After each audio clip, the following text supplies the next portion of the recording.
ಎಲ್ಲರೂ ಅದನ್ನ ಡಿಕೋಡ್ ಮಾಡ್ತಾ ಇದಾರೆ ಸರ್. ಆದ್ರೆ ಅದನ್ನ ಕರೆಕ್ಟ್ ಆಗಿ ಡಿಕೋಡ್ ಮಾಡಕ್ ಆಗದೆ ಡಿಸೆಂಬರ್ 20ನೇ ತಾರೀಕು. ಐಮ್ ಶೋರ್ ಅಲ್ಲೂ ನೀವ್ ಏನೋ ಒಂದ್ ಸರ್ಪ್ರೈಸ್ ಇಟ್ಟಿರ್ತೀರಾ ಸರ್ ನಮ್ಗೆ. ಅವ್ರ ಅದಕ್ಕೆ ಯಾವ ಡಿಕೋಡ್ಗೂ ಅವ್ರು ಏನಕ್ಕೂ ಆನ್ಸರ್ ಮಾಡ್ತಾ ಇಲ್ಲ.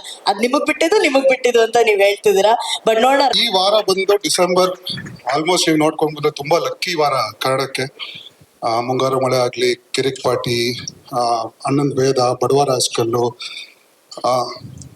ಕಾಟೇರ, KGF ಎಲ್ಲ ತುಂಬಾ ದೊಡ್ಡ masterpiece. Mister and missus Ramachari. So ಈ ವರ್ಷ ಡಬಲ್ ಧಮಾಕ ಉಪ್ಪಿ ಸರ್, ನಿಮ್ದು UI ಹಾಗೂ ಮ್ಯಾಕ್ಸ್ ಎರಡು ನಮ್ಗೆ ತುಂಬಾ ದೊಡ್ಡ ಮಟ್ಟದಲ್ಲಿ ಯಶಸ್ವಿಯಾಗ್ಲಿ. ಅಂಡ್ ಕಂಗ್ರ್ಯಾಚುಲೇಷನ್ ಸರ್, ನೀವು ವಾರ್ನರ್ ಅಲ್ಲೇ ಇಡೀ ವರ್ಲ್ಡ್ಗೆ ಅದೊಂದು ಅಧಿಕಾರ ಹೆಂಗ್ ಮಾಡೋದು ಅಂತ ಹೇಳ್ಕೊಟ್ರಿ. ಸೊ ಫುಲ್ ಅಧಿಕಾರ ಹೆಂಗ್ ಮಾಡೋದು ಅವತ್ತು ನೋಡ್ತೀವಿ ಸರ್ 20ನೇ ತಾರೀಕು. Thank you sir. ಸರ್, ನೀವು ನಿಮ್ಮ ಯೋಚನೆಯಲ್ಲಿ UI ಅಂದ್ರೆ ಏನ್ ಸರ್? ಈಗ ಎಲ್ರು ಉಪ್ಪಿ ಸರ್ ತರ ಒಂದ್ ಸೆಕೆಂಡ್ ಯೋಚನೆ ಮಾಡಿ. UI ಅಂದ್ರೆ ನಿಮ್ ಪ್ರಕಾರ ಏನಿರ್ಬೋದು? ಉಪ್ಪಿ ಸರ್ ತರ ಯಾರು ಯೋಚನೆ ಮಾಡಕ್ಕೆ That's the beauty. But Karthik sir ತರ ಯೋಚನೆ ಮಾಡಿದ್ರೆ ವಾಟ್ ಇಸ್ UI ಸರ್? ನಾನು ನೀನು ಅವ್ರ ಹಳೆ ವಿಚಾರ ಅಷ್ಟೇ. ಸರ್, ಎಲ್ಲರೂ UI ನ ಹಂಗಿರ್ಬೋದು, ಹಿಂಗಿರ್ಬೋದು ಅಂತ ಯೋಚನೆ ಮಾಡ್ತಾ ಇದಾರೆ ಎಲ್ಲರೂ.